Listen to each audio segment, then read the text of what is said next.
Lookism के नए नए चैप्टर्स के साथ हर हफ्ते कम्युनिटी में नए नए मन में संदेह या सवाल अथवा दिमाग में खामियां उत्पन्न होती रहती है। इतना हिंदी बोलने के बाद, जैसे क्या सीएनजी युग अभी भी जिंदा है और क्या वो किसी तरीके से वापस स्टोरी में आ सकता है। The legend of first generation James Lee Charles Choi AKA Light का सेकंड बॉडी है। क्या सिंगन यामाजाकी गैपिंग किम से कमजोर था? क्या सेकंड बॉडी डैनियल ही मेन विलन होगा लुकिज्म का? और सेकंड बॉडी डैनियल पे बहुत ही जल्दी एक लॉन्ग वीडियो आने वाली है, तो अभी तक चैनल को सब्सक्राइब नहीं किया है तो कर लो। तो चलो शुरू करते हैं अपने नंबर 1 डाउट के साथ। क्या जेम्स ली ही चार्ल्स चोई का सेकंड बॉडी है? देखो, लुकिज्म कम्युनिटी के अंदर दो प्रकार के लोग हैं। पहला, जो मानते हैं चार्ल्स चोई का सेकंड बॉडी जेम्स ली है। दूसरा, जो मानने को तैयार नहीं है चार्ल्स चोई का सेकंड बॉडी जेम्स ली है। देखो, ये लोग ऐसा इसलिए कहते हैं बिकॉज जो जेम्स ली है वो चार्ल्स चोई को धोखा देकर वर्कर्स के CEO यानी यूजीन के साथ मिल गया था, और इसलिए लोगों को लगता है चार्ल्स चोई अपने आप को ही धोखा क्यों देगा। देखो होमी, इसमें अपने आधा ठाकुर का ही फायदा था। तुम्हें लगता है चार्ल्स चोई के सामने किसी की औकात है कि उसे एक्सपोज कर दे या उसके एम्पायर को गिरा दे? यूजीन, इस एक बंदे ने 4 मेजर क्रू और चार्ल्स चोई को गिराने के लिए सबको यूनाइट कर लिया था, और ये चार्ल्स चोई के ऐसी तैसी कर सकता था। ऐसे ही इस लॉन्डे को अपॉर्चुनिटी जीनियस थोड़ी बोलते हैं। तो यहाँ से मेरी थ्योरी स्टार्ट होती है। चार्ल्स चोई जेम्स ली बनकर वर्कर्स को ज्वाइन किया था ताकि वो पता कर सके आखिर वर्कर्स उसके पीठ पीछे क्या ख्याली पुलाव पका रहे हैं। तुमने भी ये देखा होगा, वर्कर्स जितनी भी इंफॉर्मेशन दे रहे थे जेम्स ली को, वो सब इस आधा ठाकुर को कैसे न कैसे पता चल जा रहा था। जिन्यूंग पार्क तो याद ही होगा, चार्ल्स चोई कब से उसको ढूंढ रहा था। डैनियल ने जैसे जेम्स ली को बताया वैसे ही आधा ठाकुर को भी पता चल गया और वो वर्कर्स के अड्डों पे पहुंच गया। और वो पंच सीन तो याद ही होगा जो डैनियल ने जेम्स को मारा था, बट चार्ल्स चोई ने उसी सेम अटैक को जी चेंग क्वैक पे यूज किया था। हाउ? ये सब कोइंसिडेंस है?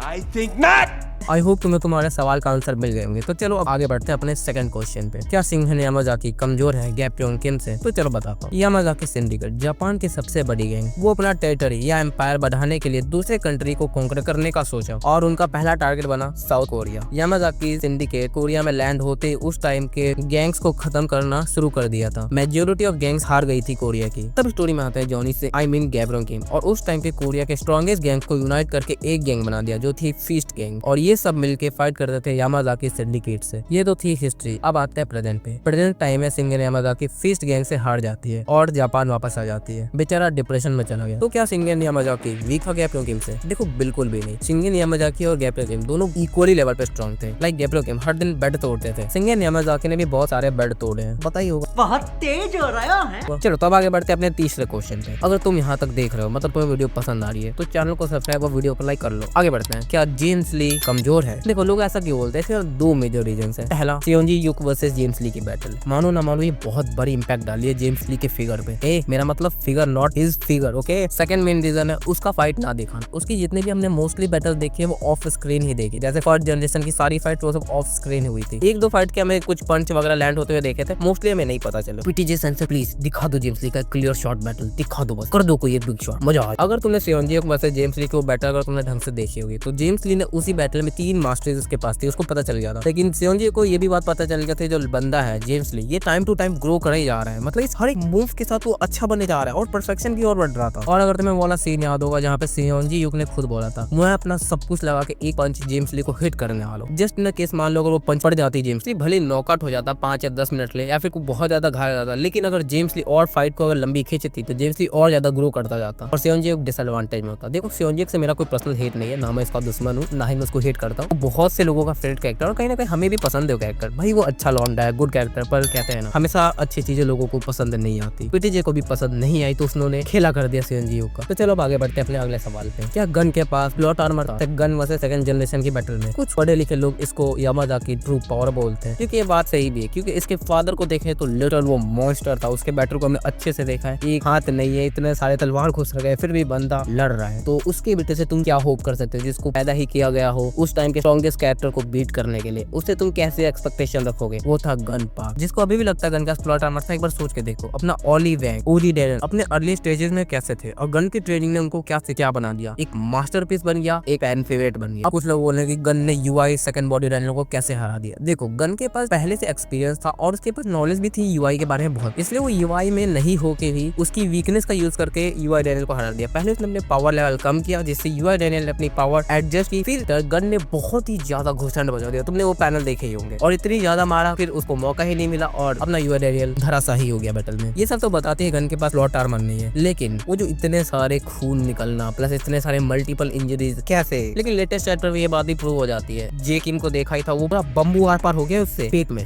से ओके, फिर भी वो बंदा जिंदा बच गया है। तो हम मान लेते हैं गन के पास प्लॉट आर्मर नहीं है, लेकिन मेरी एक डाउट है गन को लेके, उसका ब्लैक बोन कैसे है। जब हमने उसकी यूआई डैनियल वर्सेस गन की पहली बैटल देखी थी, उसमें गन का एक हाथ तोड़ दिया था यूआई डैनियल ने, पर इन जब हंट फॉर गन का आया तो उसमें गोस्ट का पाँव काटने गया तो उसके पास ब्लैक बोन निकलती है। कैसे लग रहा है ये सवाल मुझे पिटवा के ही मानेगी। खैर तो आगे बढ़ते हैं अगले सवाल पे, क्या शैडो सेनपाई के 50 सब्सक्राइबर हो पाएंगे? इंटरेस्टिंग। खैर मजाक असाइड आगे बढ़ते हैं सवाल पे। Winjin is a waste of potential. देखो सेओनजी ने खुद बोला था विंजिन को, इसकी जो लेवल है स्टार्टिंग पॉइंट वो काफी हाई है दूसरों से, बट अगर विंजिन को ट्रेनिंग दिया था सेओनजी यूक ने, यानी एडवांस सिसिलियन उसको सिखा रहा था धीरे धीरे, बट सेओनजी यूक नहीं रहा तो विंजिन का एक लेवल स्टक हो गया वहाँ पे, फिर इसको कोई सिखाया नहीं, अपने आप से ट्रेन किया। बट यहीं पे उसका मेन विलन आ जाता है तेजिन चियोन, जिसको देख के लोग बोलते हैं जब ये बंदा बिना किसी ट्रेनिंग से पावरफुल हो सकता है, विंजिन को बीट कर सकता है, तो तू एक लेजेंड का बेटा होके क्यों नहीं कुछ कर सकता विंजिन। तो ये शायद से Winjin is a waste of potential अभी के लिए, क्या पता अगले चैप्टर में पीटीजे ले बॉम्ब गिरा दिया, कर लो जो करना है। तो ये सवाल भी यहाँ पे खत्म होता है। आई होप तुम्हें सारे सवाल के आंसर मिल गए। डोंट वरी इसके और भी पार्ट्स आएंगे तो तुम अपनी थियरी कमेंट में बता सकते, और अगर तुम्हें वीडियो पसंद आई है तो वीडियो को लाइक और चैनल को सब्सक्राइब कर लो। तो मैं मिलता हूँ तुम्हें किसी ऐसी अलग वीडियो में, तब तक के लिए